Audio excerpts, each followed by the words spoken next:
ఇప్పుడు ఎన్ని చెప్పుకుంటా అసలు లిస్టు.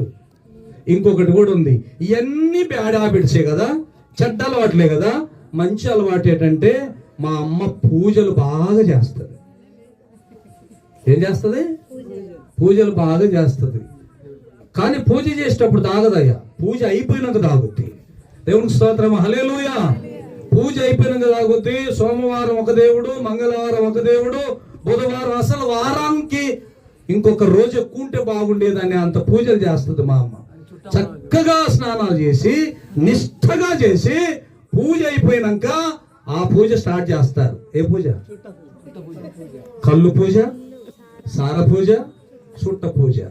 అంటే ముందు ఇవన్నీ వాళ్ళకు కూడా అర్థమైపోతుంది, మా అమ్మ నాన్న కూడా ఇవి తాగకుండా చేయాలి ఫస్ట్ అని చేసి మా అమ్మ అన్ని దేవతలకు, మాకు కులదైవం అని కాటమయ్య అని ఉంటాడు. ఎవరు? మీకు ఆ పేరు తెలుసో తెలియదు, మాకే తెలుసు, మా కులం అన్నట్టు.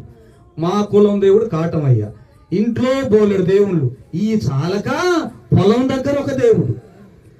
ఇవన్నీ దేవతలను పూజిస్తున్నటువంటి బాగా భక్తి కలిగినటువంటి మా అమ్మ ఒకరోజు మచ్చుకు చెప్తున్నాను, మా అమ్మలో